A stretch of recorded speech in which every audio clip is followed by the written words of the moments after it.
Como anunciar o Evangelho da Graça? Em primeiro lugar, meus irmãos, eu te falo, eu te mostro, através do apóstolo Paulo, da saudação do apóstolo Paulo aos Gálatas, que para anunciar o Evangelho da Graça, nós devemos revelar o verdadeiro sentido sobrenatural do Evangelho. Não tem como anunciar o Evangelho da Graça sem o verdadeiro sentido sobrenatural do Evangelho. Olha aqui, acompanha comigo, no versículo de número 1.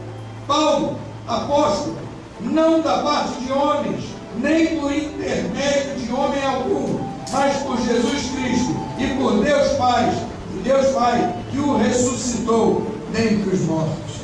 Meus irmãos, esse é o motivo que tranquiliza a nossa alma. Esse é o motivo que nos permite, como cristãos, ter grandes sonhos. Fala comigo, eu tenho grandes sonhos. Aleluia. E você sabe por que você pode sonhar? Porque o Evangelho da Graça, ele tem caráter sobrenatural.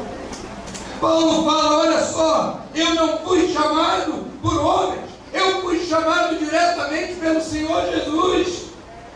Não fui chamado pela igreja, não fui chamado por instituição, não fui chamado por homem, eu fui chamado diretamente pelo Senhor Jesus.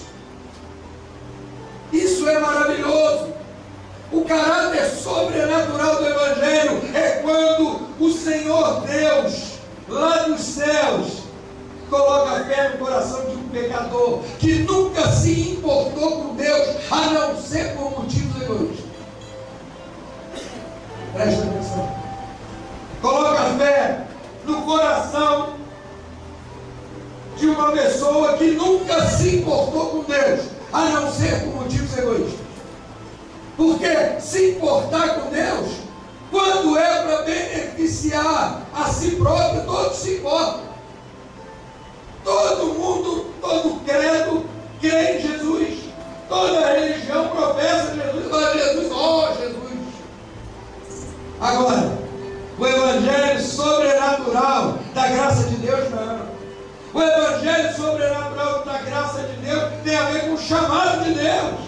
Tem a ver com aquela pessoa que nunca se importou com Deus, como eu falei, a não ser por motivos egoístas, e que recebe o chamado de Deus, e que fala, olha, eu já fui 550 vezes naquela igreja, mas dessa vez foi diferente, porque dessa vez eu senti queimar no meu coração, dessa vez eu senti um imã me atraindo, e eu não conseguia dizer não. Amém.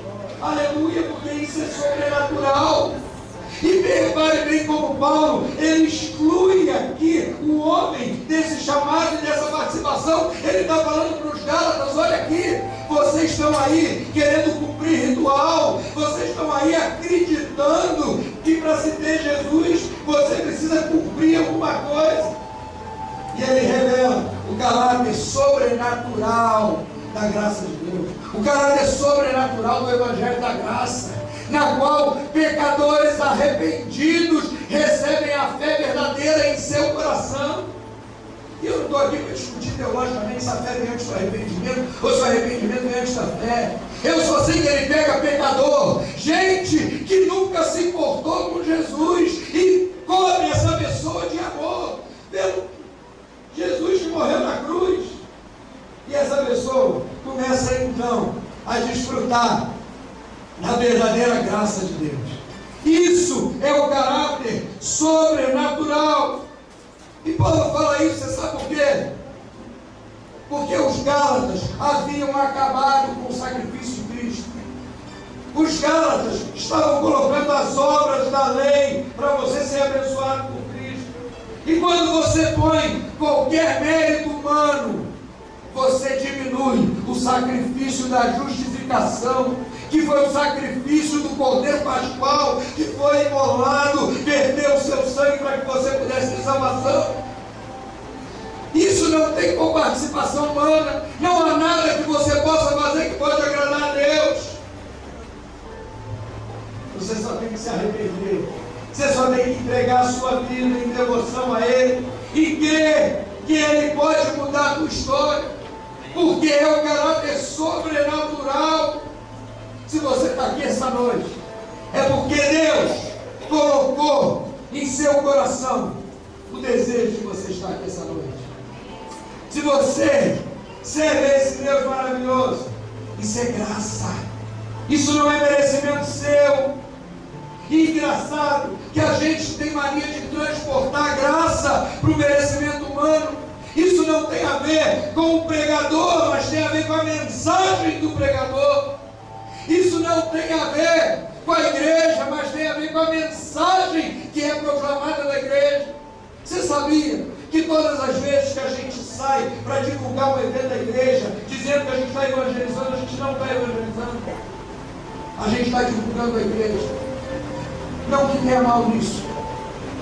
Porque você divulgando a igreja é uma tática de você trazer pessoas para entrar em contato com o evangelho. É para isso que a gente vai fazer o culto amigo, para isso que a gente vai fazer o retiro espiritual, enfim. É para isso que a igreja faz eventos. Para atrair pessoas, não para divertir crentes, mas para atrair pessoas não crentes para entrar em contato com o evangelho. Mas cada vez que você divulga um programa da igreja, você está apenas divulgando o programa da igreja. Agora, cada vez que você prega a palavra de Deus, você está pregando o evangelho da graça, que tem o poder de transformar vidas, tem poder de transformar deprimido em pessoas transformadas e livres da depressão, alcoólatras e pessoas livres da dependência química, porque esse é o evangelho sobrenatural da graça.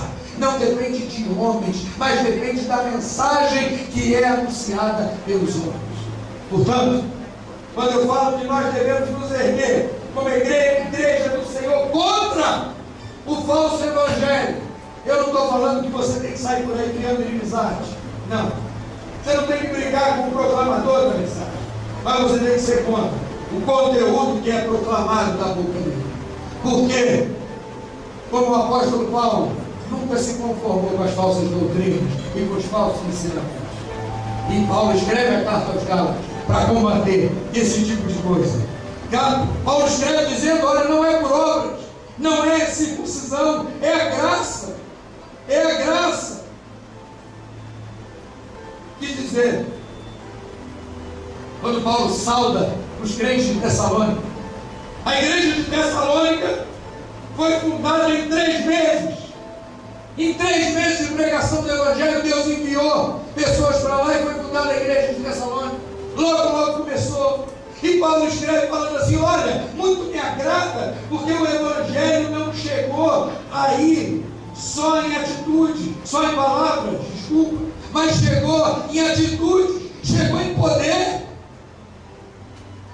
Em poder. O poder é do evangelho. O poder não é do comunicador do evangelho. Se eu fosse um pastor fanho, gado, e que não tivesse estudado homilética ou nada, nenhuma prática de pregação, e chegasse aqui com as minhas deficiências e pregasse a palavra de Deus, se tivesse um coração preparado por Deus, na mesma hora ele entregaria a sua vida. Na mesma hora ele entregaria a sua vida. Do mesma maneira que se eu chamasse aqui um Hernandes Dias Lopes para pregar. Porque o poder vem do evangelho. É por isso que nós reformados lutamos tanto pela pregação fiel das escrituras sagradas. Você não tem que pregar filosofia humana, você não tem que subir no púlpito para ficar contando historinha. Claro, os testemunhos pessoais edificam, mas na medida certa. E nunca substituir a palavra de Deus por testemunho, porque o poder vem da palavra. Deus não tem compromisso com o pregador, Deus tem compromisso com a sua palavra. Amém. O compromisso do Senhor é com a palavra dele e não com quem está emitindo a palavra. Portanto, o evangelho sobrenatural da graça de Deus, que dizer de Martinho Lutero,